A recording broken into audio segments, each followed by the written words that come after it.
Okay, so yeah, where do we want to start with this? With the biggest percentage cuts? Sure.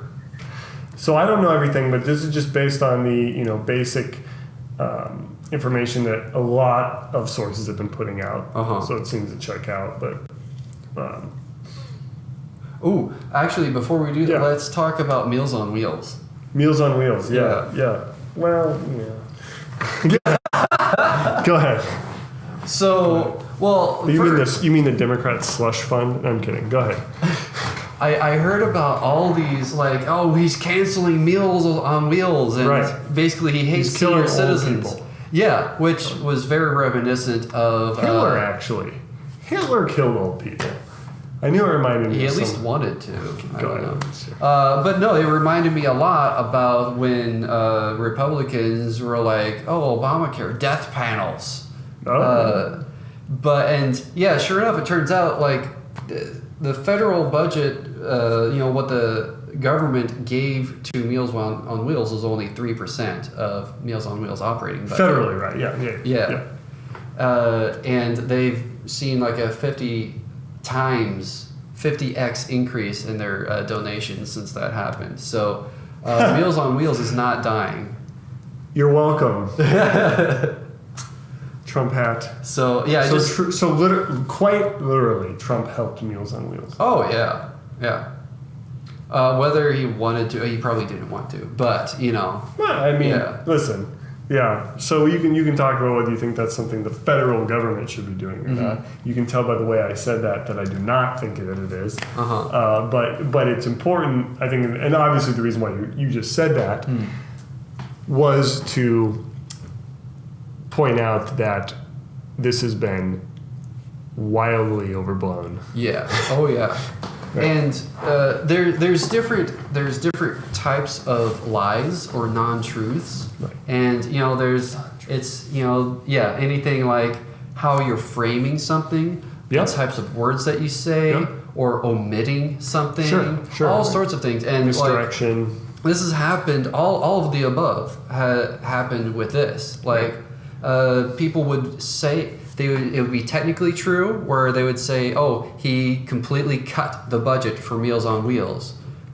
Completely true, but he cut the federal giving of Meals on Wheels, which is only 3% of what Meals on Wheels operates on. Right. So even though that's technically completely true and correct, and like the PolitiFact would mark it as completely true. Unless a Republican said it. Yes, continue. Yeah.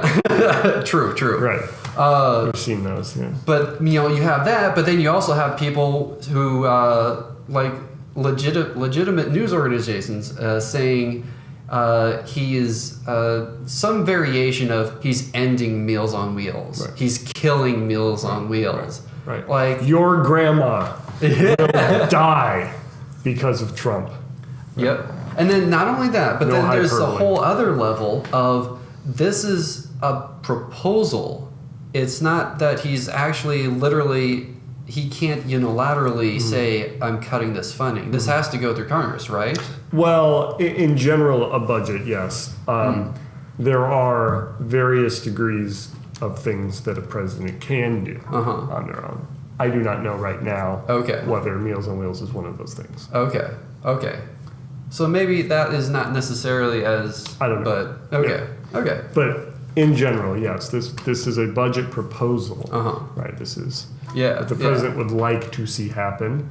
And that's very relevant because he has to sign whatever various laws we'd like to do. So go ahead. I was going to say... Let's go ahead and move forward as if all of these suggested cuts and everything are going to actually happen. Yeah. Just make it easier for conversation. Yep. Let me just go back up to where they are. And we have a 31% decrease in Environmental Protection Agency. So this is something I'm all about. Yeah. A lot of people on my end of the political spectrum, the Environmental Protection Agency is an unconstitutional thing. The federal government, it's not one of its... It shouldn't be allowed to do this. It's not one of its enumerated powers. It doesn't fit into one of those categories as originally understood.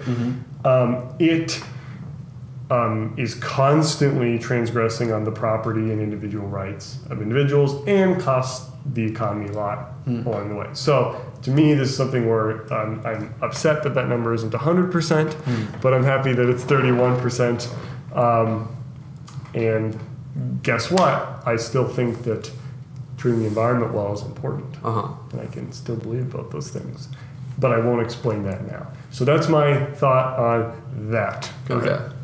So my thought on that is at best mixed. So one of the problems that I see with free markets is the tragedy of the commons. And like the best example of the tragedy of the commons is the environment, where, for instance, if you look at the entire globe, even if we're like the cleanest nation on earth, if China is throwing all sorts of pollutants into the air, it's still making the environment worse for the entire planet. And so individuals are not necessarily motivated to be the best caretakers. The neighborhood effect, in other words, yes. I'm not sure. Was that the same thing? I don't know. It's not the same. I'm just saying. I think that's more strictly speaking what you're saying. So Okay. Negative effects that affect the neighborhood. Yeah, and are you familiar with the traditional example of like a bunch of shepherds who have like their flocks of sheep? Roughly speaking. Okay, and they share all this grassland, but so if an individual can get their sheep to be a little fatter and sell for a little bit more on the market, but it ends up eating up too much of the grass so that others lose sheep, they'll do it. So and that leads to degradation of the land. Which is why everything should be privatized. We agree, once again. No, I'm kidding. Go ahead. I'm kidding. But I'm saying the tragedy of the commons, that is typically the context in which I relate to that. But continue. So actually, the way you see it is you think that everything should be fenced off more. Is that what you're saying, essentially? Because you have this inherent disconnect, right? Both on an incentive level and on a moral level between the individuals and the commons, the situation, right? So I'm both not incentivized to take good care of something I don't own, right? And someone can harm me. There's not a lot I can do about it. Yeah, and my counter to that would be some things you cannot fence off, like air and shared water supplies and things like that. And so my view is that without some kind of organization that is held accountable by the people that exist in the air or the vicinity of the water or whatever, without that, it is too easy to slide into some company or some individual ruining it for everyone. So that is what worries me about cuts or to EPA funding or the EPA or an organization like that not existing. That worries me that the common area will become a tragedy. So that is one of the proposed cuts that I am least a fan of. You do not like that cut? I don't know any of the details about it, so I can't say definitively. No, I was just clarifying. It concerns me. Okay. It concerns me. Yeah. Let's pick three. So let's skip down and talk about the Defense Department, which is a plus 9%. Okay. So it's not a cut. It's a proposed increase in spending.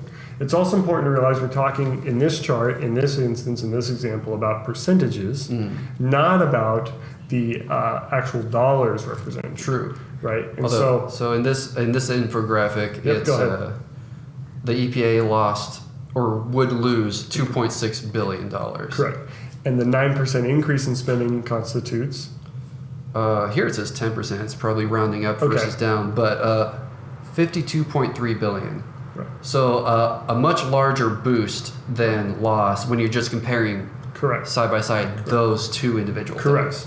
Now my view of this is as follows. Something I thought a lot about, so I care about the topic. I'm convinced there are very important, and depending on your perspective, vast portions of the military that need upgrading. And we've all heard the stories of this particular fleet or that particular plane falling apart, or you have to get parts out of a museum, that thing. I don't know how much truth there is to that story or not, but there's definite areas that need upgrading. You have very old assets in a lot of instances. So I'm all for that. But I think the more important question is, and I want to reduce spending, is how can we do that? I think number one is waste, right?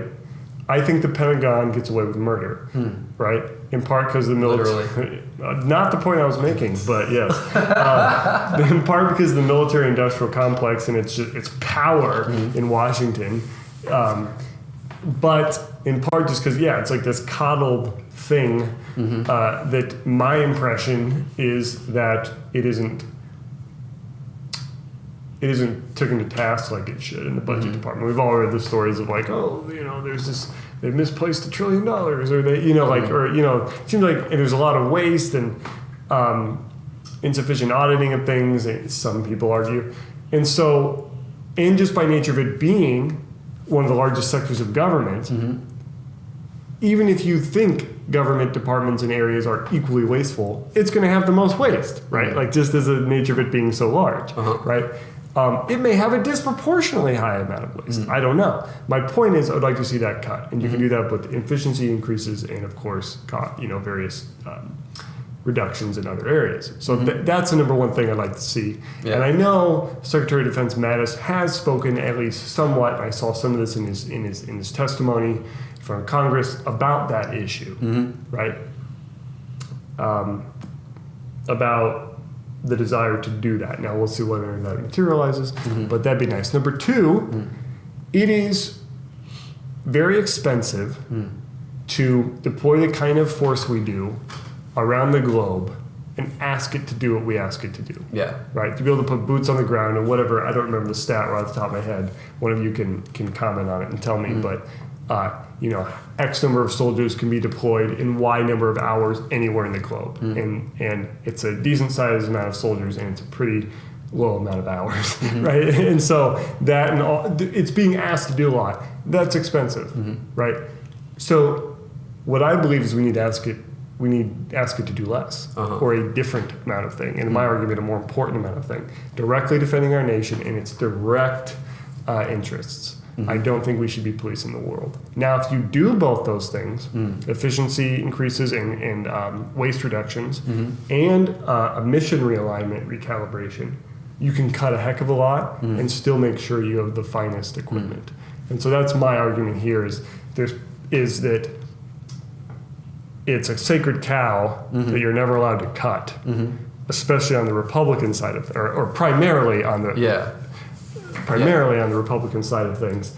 And that is in apparent conflict with the conservative wing of the Republican government that wants to cut things. So I argue that there's sort of a false dichotomy there, is we should do both. The Republicans as a whole, in many respects, are kind of bipolar.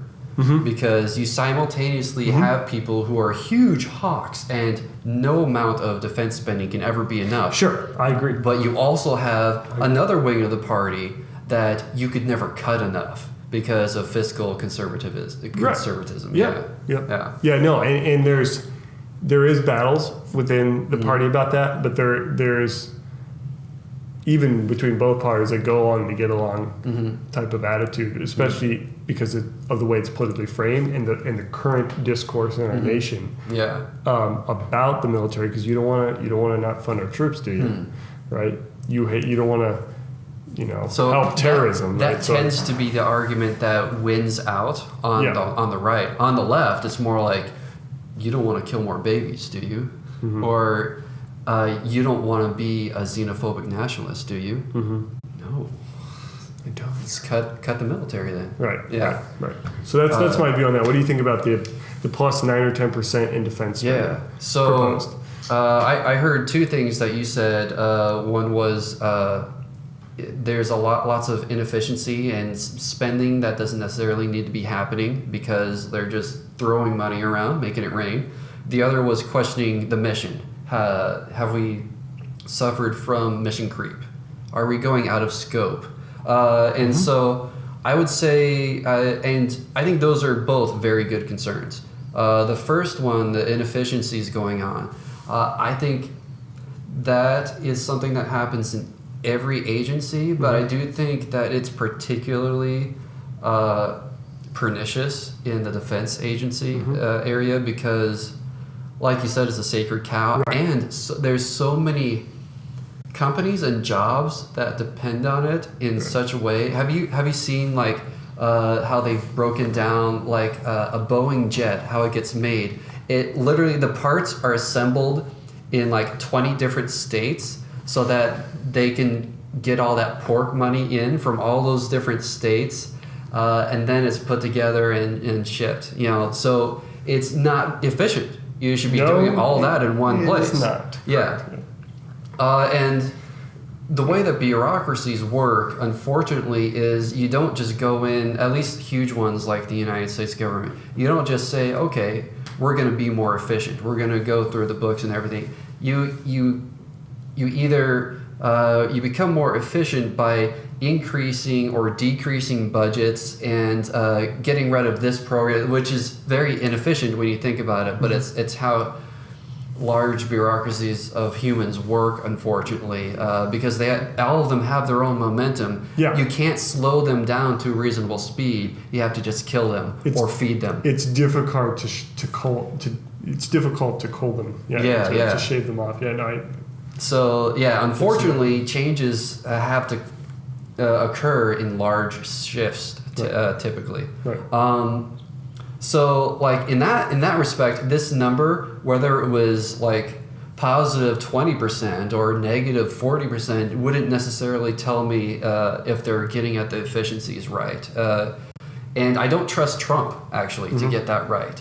But I do think that he has a lot of smart, good people around him, especially like Mattis, who I think I might be able to trust with that money. So just thinking of it in that respect, I'm okay with it. Although I don't see any, especially immediate needs for increases in money. You know. Yeah.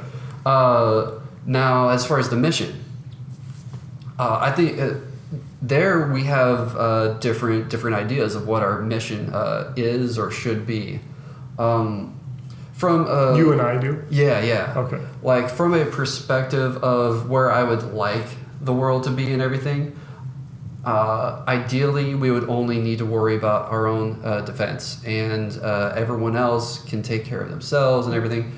But with an international system like we have and have had since there's been an international system, since there's been nation states for the last couple hundred. Certainly post World War II. Yeah, well, and going back to like ever since the French Revolution and before, even with empires. I just mean with NATO and the certain conceptions it takes now, but no. Well, I think it's regardless of that actually. The fact that you have there is no, we like to pretend that there's a system. It's calling it an international system is a mockery of the term, actually. It's an anarchy. There is no hierarchy, really, besides power. Because if we as the United States decide we want to do something, we're going to do it. It doesn't matter if the UN says, no, you should stop it. No, okay, fine. Go ahead and do it, US. And that's what it boils down to in the end. Reality wins. Yeah. And so when you have that, if you are far and away the largest power in the world, you need to do a certain amount of policing. You need to be the one keeping the ocean ways open for your merchants and all those things, because if you don't do that, someone else will, and they will make it very difficult for trade deals to be in your favor or anyone's favor but their own. And once you start having things like that happen, then you start having more and more wars over territory and sea lanes and all these things. So it's much better for you as a hegemon to be somewhat selfish and keep the lanes open, and to not let the world evolve into too much chaos. Now there's a limit where I think you go beyond what you should be doing. Like if we meddle in every country that ever has any kind of problem, we're not doing any good for us or them necessarily. So there's definitely a point where you go too far. I do think though that I have more tolerance for an expanded mission than you do. So from that perspective, I would rather that number be 0 and just keep things the same and just have better focus. Sure. But and I actually think that's possible. I don't think it'll happen. No, I'm just saying, I just meant on paper. Oh, yeah. Like financially. Yeah. So I would rather that be 0 and not go up or down. But yeah. Okay. Yeah. Okay. Let's talk about Space Emperor Trump. No, I'm kidding. NASA? There's a 1% cut in NASA. Do you have the actual dollars that represents? Yeah. Let's see here. Proposed cut. That's $100 million. Okay. So, yeah, I'm of the opinion that the anything equivalent of Obama's vacation in Africa. Like anything that's less than $1 billion is not a huge deal when it comes to the U.S. Spending budget. Quite literally, because it's not even a rounding error. Yeah. But no, it does matter because that's $100 million. It's not in my pocket, in your pocket, in the private sector, right? Because remember that money, government has no money. It has to take it from people that do have it. So, so I think that those numbers matter and they ultimately add up, even though they're small in my view. But yeah, so NASA's interesting, and I want to talk about it a little bit just because it has such an interesting combination of cultural, scientific, defense dynamics, right? Yeah. And it's also interesting to talk about, and this is partly from the cultural perspective, but it does represent this sort of essence, right? This sort of one of this beacon of America, one of their virtues. You know, it represents more than it literally is, right? And it's I love seeing the birth of privatized space travel that we get to witness in our lifetime, which is awesome. Virgin and SpaceX and the one other guy, but it's terrific, right? And I think that they can accomplish nearly everything that the NASA can, right? So that's neat, and I guess one of the first flights to the moon is planned with tourists. Right? I don't know if it's like $4 million a ticket or whatever it was, but if you're a billionaire though, like what? That's a vacation, remember? 1% of my annual budget. Okay. Right, I'll go to the Grand Canyon, So that is super exciting. So in that light, it especially as that continues to grow, it's going to be harder and harder to argue that the necessity of NASA from that perspective. I think, I'm a little split on it. I'm a pretty Earth guy. I'm a big fan of Earth. I think the problems here are just frankly more important. Yeah, if an asteroid hits us, we're all dead anyway. But my point is that certainly the investments in that direction, the big ticket items, you won't see a return on that. Maybe ever. And then certainly not for decades, hundreds of years, maybe thousands, right? For the big ticket things.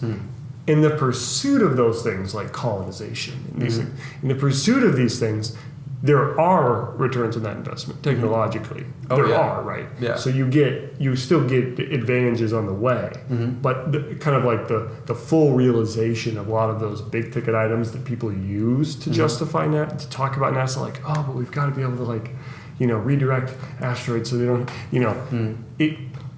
it's a lot of money with not a lot of gain, in my opinion, on the short term. And we're $20 trillion in debt. So that's my perspective. Okay. Let's see here. There's kind of two levels here. One is, you kind of touched on it, where, and this goes back to one of the strengths sometimes that you can have is the cooperation of the state and private venture. And often what happens is the state, the government, can fund these initiatives because it has such a vast infrastructure and reserves of money and people and other resources that they can take on things that no company in the private sector, not even like an Apple or something like that, could even fathom doing on their own. Right. Like creating the internet, you know, or space programs in the 60s or 50s. Like no private corporation could have even conceived of being able to do that because of the amounts of money, manpower, and other resources that would just be necessary. And then once the government researches those things, usually, you know, initially the reason was for war, and some war or preparing for war.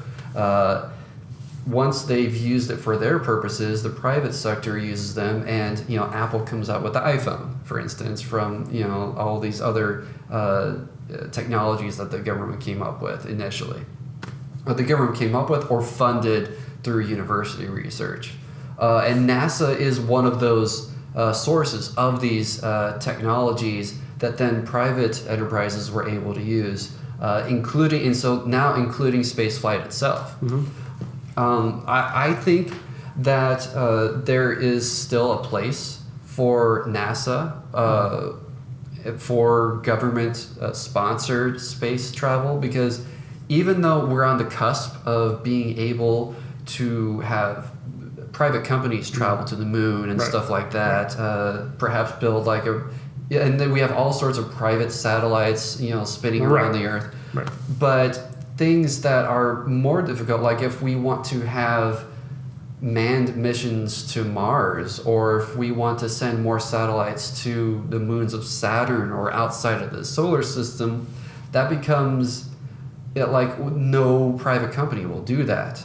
There's no obvious return on their investment, and it's a lot more complicated and expensive. The horizon is very long. Far out.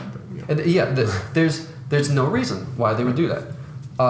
But there are two places when you're talking about like the physical world where there's still a lot that's unexplored. Well, actually three places I'll say. And that could be such a wealth of information and knowledge that we probably can't even comprehend. One of them is the deep oceans. Another is outer space. Like we don't even know what we might find out. Like, I'm not even gonna go there because I'm not that kind of scientist. I'm not Neil deGrasse Tyson or something, which you don't think is necessarily smart. Not my favorite guy, but yeah. But I said three. The third one is